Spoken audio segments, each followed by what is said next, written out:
오늘의 말씀 창세기 12장 10절에서 20절 말씀입니다.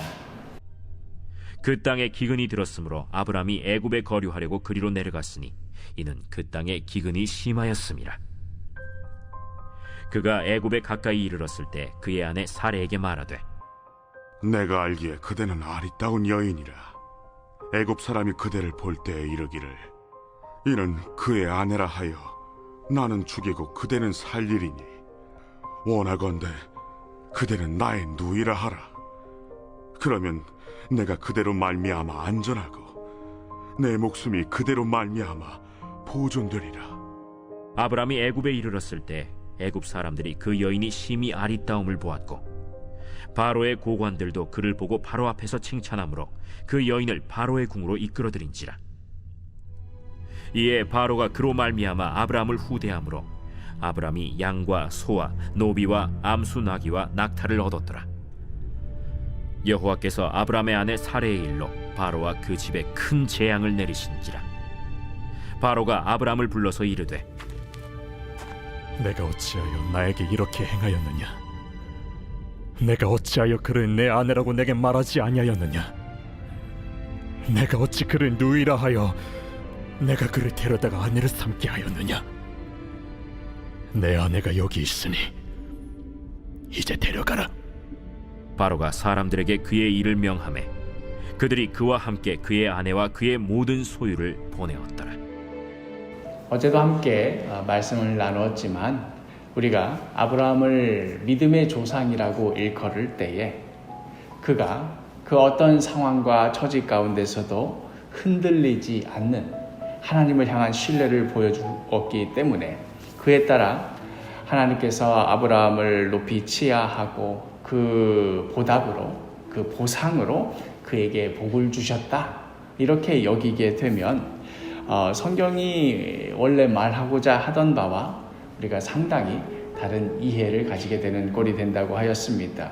오히려 성경이 보여주는 바는 아브라함의 연약함에도 불구하고 그의 부족함에도 불구하고 하나님께서는 어떻게 끝내 그로 믿음의 길을 걷게 하시는가, 바로 여기에 초점이 있다고 했지요. 그러니까 성경의 말씀은 아브라함의 신실함, 그의 흔들리지 않은 굳건함에 대한 이야기라기보다는 하나님의 신실함, 하나님의 흔들리지 않는 굳건함에 대한 이야기입니다. 오늘의 본문도 그렇습니다. 만약에 성경이 불굴의 믿음의 위인인 아브라함에 대한 이야기였다면, 오늘의 본문에서와 같은 상황이 벌어졌다면 응당 우리가 어떤 모습을 기대할 수 있겠습니까? 오늘 본문의 10절에 그 땅에 기근이 들었으므로 아브라함이 애굽에 거류하려고 그리로 내려갔으니 이는 그 땅에 기근이 심하였음이라. 불굴의 믿음의 소유자 아브라함이라면 그 땅에 기근이 들었으므로 하고 이어지는 말씀이, 그럼에도 하나님의 약속을 붙들고 그 땅을 떠나지 아니하였더라 하는 말씀이 이어져야 하지 않겠습니까? 하다못해 그의 손자인 야곱도 그 땅에 기근이 들었을 때, 그래서 온 식구가 다 죽게 생겼을 때, 그때 요셉이 애굽의 총리가 되어서 온 식구들을 애굽으로 초청할 때조차도 옳다구나 하고 바로 내려간 것이 아니라 하나님 앞에 제사를 드리며 하나님께서 내려가도 좋다고 허락을 받은 후에, 그 후에 내려간 것 아니겠습니까? 굳이 아브라함과 야곱을 비교하자면 누가 더 믿음의 조상다운 행동이라고 할 수 있겠습니까? 또 계속해서 이 아브라함의 행보는 애굽에 내려가서조차도 우리가 주목해 볼 만합니다. 오늘 본문의 11절과 12절, 그가 애굽에 가까이 이르렀을 때에 그의 아내 사레에게 말하되, 내가 알기에 그대는 아리따운 여인이라. 애굽 사람이 그대를 볼 때에 이르기를, 이는 그의 아내라 하여 나는 죽이고 그대는 살리리니. 아브라함이 고향 땅을 떠나고 보니 자기 아내도 자기 아내라고 할 수가 없는 상황, 그랬다가는 자신은 죽임을 당하고 아내는 빼앗길 수 있는 그런 상황이라는 것을 분명히 보게 되었습니다. 고향 땅을 떠난 서름, 그리고 그 위험이라는 것이 이런 것이구나 뼈저리게 느꼈습니다. 그럼에도 불굴의 믿음의 위인 아브라함이라면 비록 나는 죽이고 그대는 살릴지라도 하면서 이어지는 말씀이 그럼에도 하나님만 의지하며 죽으면 죽으리라 흔들리지 않았더라 하고 이런 말씀이 이어지면 참 멋질 터인데 그래야 응당 믿음의 조상이라는 타이틀에 어울릴 터인데 그런데 이어지는 말씀 13절이 어떻지요? 원하건대 그대는 나의 누이라 하라. 그러면 내가 그대로 말미암아 안전하고 내 목숨이 그대로 말미암아 보존되리라 하니라. 어떻게 합니까? 남자로서 차마 비겁해서 말도 할 수 없을 정도의 행동을 택합니다. 물론 그 상황이 얼마나 급박하고 위험했는가 하는 것은 우리가 충분히 이해할 만합니다. 그러나 그렇다고 해서 이것으로 우리가 불굴의 믿음의 위인이라 할 수는 없는 것입니다. 핵심은 이것입니다. 이러한 아브라함을 두고서 하나님께서 어떻게 행하셨는가? 하나님께서 이러한 아브라함을 어떻게 빚어가시는가 하는 것입니다.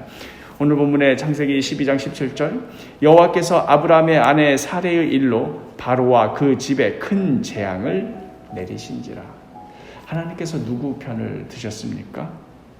객관적으로 봐도 바로는 정말 아브라함의 말대로 사레가 그의 누이인 줄로만 알았습니다. 아브라함의 입으로 그렇다고 했으니 정작 이 일로 피해를 당한 억울한 사람은 바로 아니겠습니까? 그럼에도 하나님은 누구를 감싸고 도셨습니까? 아브라함입니다. 오늘 우리가 읽은 본문 안에 아브라함을 하나님께서 혼낸다거나 실망감을 나타내신다거나 벌을 준다거나 하는 내용이 하나도 없습니다. 믿음의 기나긴 여정 가운데 아브라함은 이제 막 첫 걸음을 내디딘 그런 시작이기 때문에 그렇습니다.